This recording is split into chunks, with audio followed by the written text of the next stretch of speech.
Hello, this is a video for Chapter 13 of Advancing Vocabulary Skills.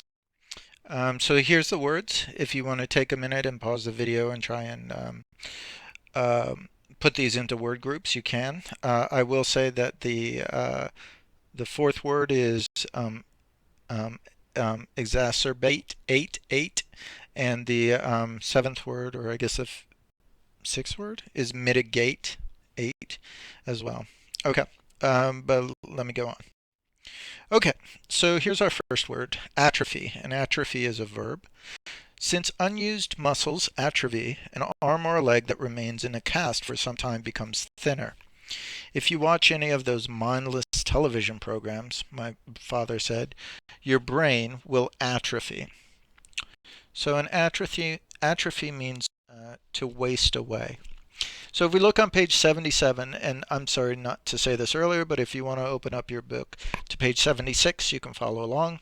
But on page 77, atrophy is number 4, and what it says, sorry, number 5, and it says to wear down, lose strength, or become weak, as from disuse, disease, or injury. The set of a body part, to wither away.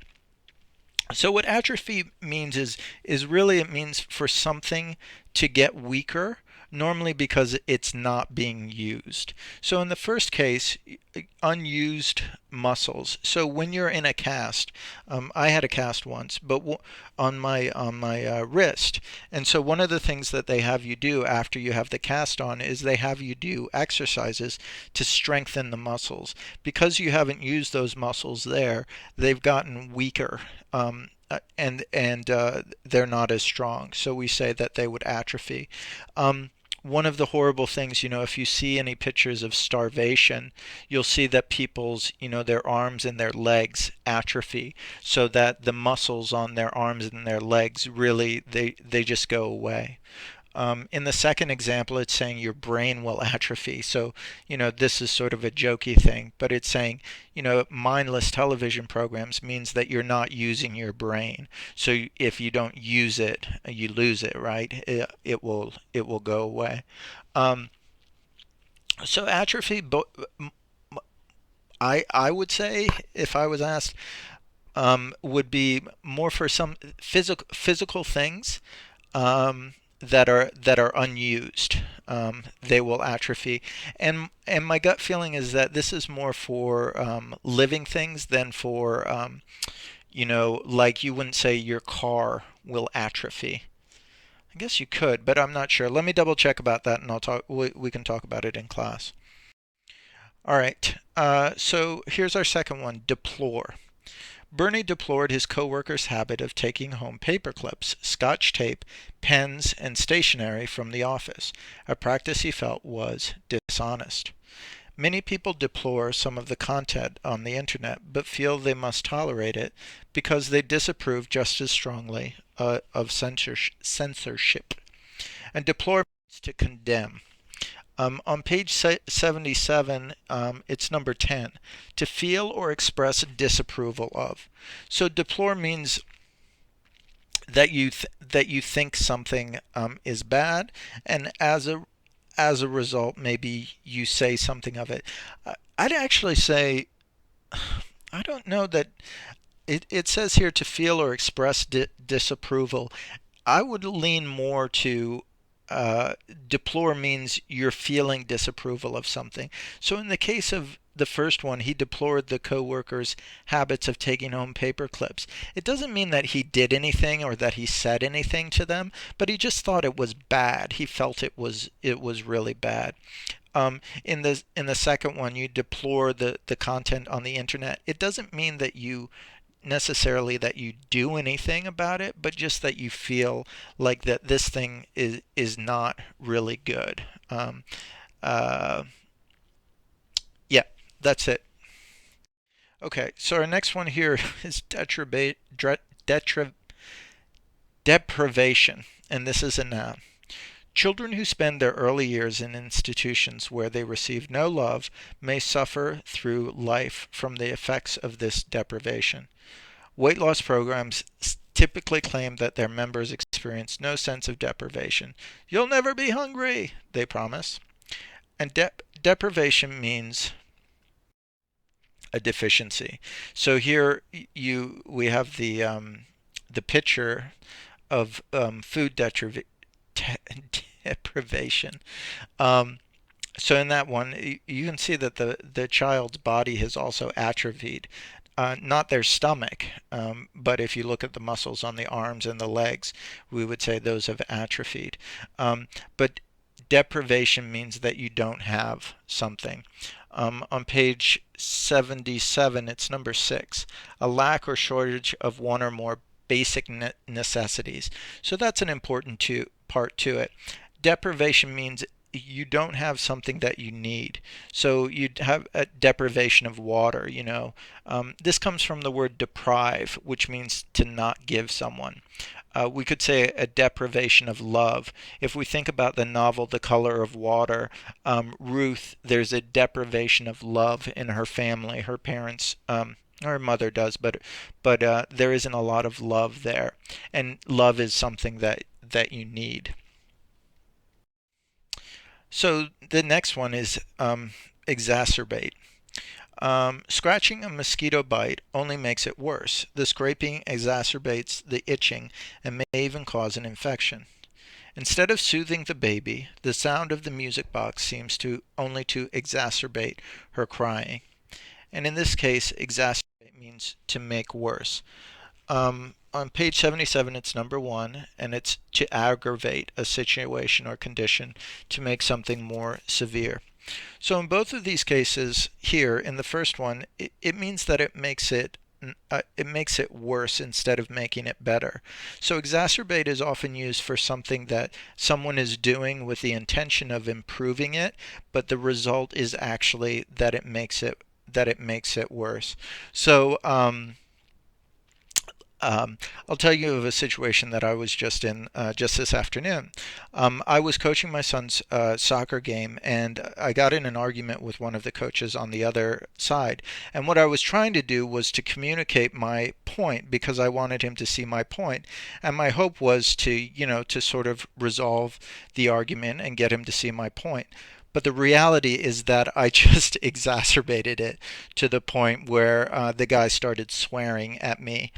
And so my attempt failed, and so I ended up having to walk away and let it be unresolved. But exacerbate really means that you're trying to do something, but what you're trying to do is not helping. It's only making it worse. Imperative. It is imperative that I renew my driver's license today. It expires at midnight. It is imperative for this letter to reach Mr. Rivera tomorrow, the boss said, so please send it by express mail. So in this case, imperative means essential. On page 77, it's number 7, and it says necessary or urgent. So an imperative can also be a noun. And an imperative would be something that you have to do. So if you think about your email, sometimes you can put that little exclamation point next to your email, and that means that it's imperative, meaning that it's very, very important, and a very important email. Um, in the first example here, it's saying it's imperative that you get the driver's license today because tomorrow it expires. It's very, very important that I get it today. Imperative that the second one is the imperative that he gets the letter to tomorrow, so we send it by express mail. So imperative means it's really, really important, a really high level of importance. So mitigate. The disabilities resulting from Mr. Dobbs' stroke were mitigated by physical therapy, but he still has difficulty using his right arm. Time usually mitigates the pain of a lost love. When Richard's girlfriend broke their engagement, he was miserable, but now the hurt is much less. What mitigate means is to relieve. On page 77, mitigate is number 2, to make less severe or less intense, to relieve. So mitigate does not mean end. It means make it better, but not totally end it. So in the first one, the Mr. Dobbs had a stroke. So a stroke is when you have I think it's normally when a brain, a blood vessel in your brain explodes and or has a blockage, and you often lose some functionality, speech functionality, and also movement functionalities. So in this case, it's mitigating the problems, the physical problems that it's caused, but it hasn't completely healed them. In the second one, it mitigates the pain of a lost love, but the pain is still there. So mitigate means to make, make something less bad, less severe, less intense. And so it's usually used for to talk about something that is a pain or a hurt or a harm that is very intense, and you're making that intensity less. So you wouldn't really say, you mitigated the pain of, a paper cut, although those can be pretty painful sometimes too. But you mitigate the pain of, being burned or something like that by putting your arm underwater, if it's a very intense burn. Okay, objective. So this one's an adjective, and that last one, mitigate, was a verb. Scientists must strive to be totally objective in their observations and experiments, putting aside their personal wishes and expectations.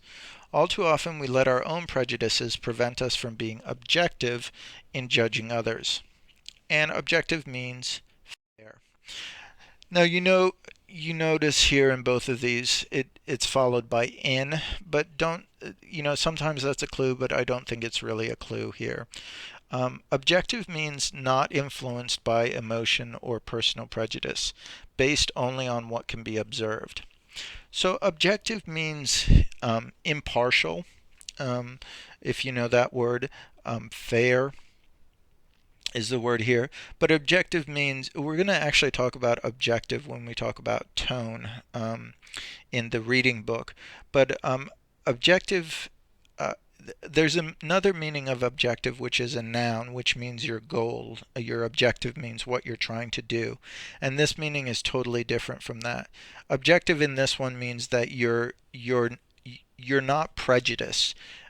Before you don't come to a decision before you look at all the facts. So objective means that you're fair and balanced about what you are going to say. All right. So this one is a panacea. My aunt considers vitamins a panacea. She believes that they can cure everything from chapped lips to heart disease. Ravi thinks his troubles would be over if he just had plenty of money, but money isn't a panacea. It wouldn't solve all his problems. And a panacea is a complete solution. And it's number 4. Something supposed to cure all diseases, evils, or difficulties. A cure-all. So just from that definition, you can ask yourself, is there such thing as a panacea? And your answer should be no. There's nothing that is a complete solution for anything. There's no panacea for diseases, and there's no panacea for harm, emotional harm either. So panacea is often used for talking about when someone has a delusional or delusional belief that if they do something, it will fix all of the problems that are happening. A lot of times people feel about that, for problems in society. So take, for example, gun control. Some people think that if we just had more laws about guns, that would be a panacea, that we wouldn't have any more shooting deaths or anything like that. And the reality is that it's not that simple. There isn't just one thing that needs to be done to fix everything. Unprecedented. When Hillary Clinton and Barack Obama ran against each other for the 2008 Democratic nomination for President of the United States, the situation was unprecedented. All the previous major party nominees for president had been white men. The spring concert for was standing room only. This was unprecedented. The first time in our school's history that the concert had been sold out. And unprecedented means unheard of. Now don't make this mistake because the first one talks about presidents, but it's not unprecedented, it's unprecedented. So the word precedent means an example, or an example of something that has happened before that we use as a justification for doing something now. So unprecedented means that there's no previous example for what's going on right now. So in this first example, this is unprecedented. There never had before had been a woman and a black man running to become the president. Um, in the second one, there never before had been the concert been sold out. Unprecedented is number 3 on page 77, being the first instance of something never having occurred before. So unprecedented has that meaning of this is the first time that this has ever happened anywhere. So it has some characteristics that are different from anything that has come before it. Okay, and our last one is utilitarian.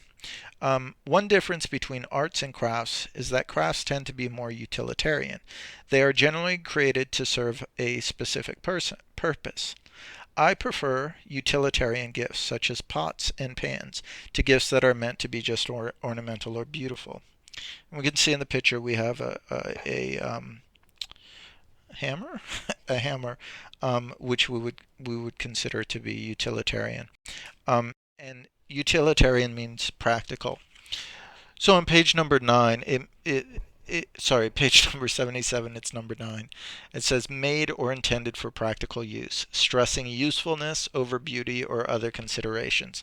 So something that is utilitarian, if we look at that, the root of it is the word utility. And you probably think of utilities in terms of your water and your electricity and stuff like that. But when we use utility, we're talking about a utility is something that is useful, some basic thing that you need. So something that is utilitarian is something that that you're describing it as being useful for some practical purpose.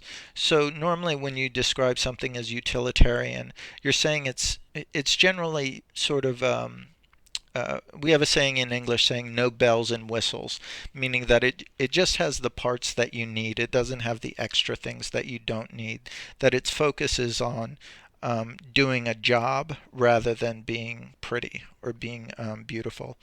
Um, Normally we don't use it for describing people, but more for describing things that are being used. Okay, so let's look here at the sentence check. Um, this is on page 78. So when families go camping and decide to spend a whole weekend without video games and TV, some kids think they are experiencing a great blank. The last time I had a migraine headache, I tried dabbing a cold wet cloth over my eyes to blank the pain and nausea, but my symptoms only got worse. So if you don't know what a migraine is, thank God I've never had them, but my mother and my sister have them frequently.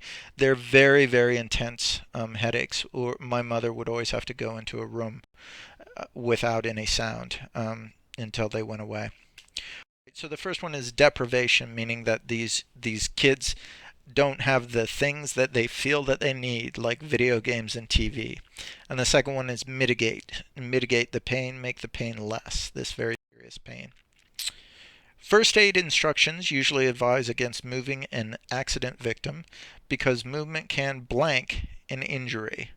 So what will movement do to an injury if you move someone? Will it make it better or will it make it worse? The election of Barack Obama to the presidency was blank in American history. He was the first African American president. So what word is there that talks about the first time something happened? No one could blank drinking and driving more than Lynn. Her son was killed by a drunk driver. So how would Lynn feel about drunk driving if she had lost her son?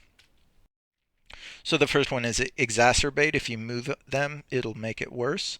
Second one's unprecedented, because there hadn't been an African American president before. And the last one was deplore. She hated drinking and driving because her son died because of it. Although an Academy Award is not meant to be blank, one winner used it as a paperweight. So an Academy Award is an Oscar. So it's not meant to be useful, but this person used it for a specific use. Um, our city has many different crime-related problems, but the mayor has only one solution to offer: more police officers on the street. She believes in a large police force is a blank. So she believes that this one solution will fix all the problems. So the first one is utilitarian. This is being used for practical job. Second one's a panacea. She believes that just having more police will fix the problem. If you find it difficult to be blank about your own writing, try asking a classmate to read it and give you an unbiased opinion. So unbiased. If it's difficult for you to be unbiased, you should ask somebody else. When told that Miss Thomas was in a conference and could not be disturbed, the caller said urgently, "It's blank that I speak to her. Her house is on fire." So in this case, he's saying the caller is speaking urgently because this is very important because her house is on fire. In Burma, some women lengthen their necks by stretching them with copper coils. This practice damages the muscles, causing them to blank. They become thin and weak. So what's the word that means for something, doing something to your body that causes it to get weaker or thinner? All right, so our first one is objective, right? So this is unbiased. Our second one is imperative, right? It's very urgent that he talked to her because her house is on fire. And the last one is atrophy, because doing this makes the neck muscles very weak. All right. Good stuff. So we'll talk about this. So finish off the online activities. You can use your book to help you do well on that. The other thing that you need to do is your questions and bring those in, and we'll talk about them before we take the quiz. Take care. Bye.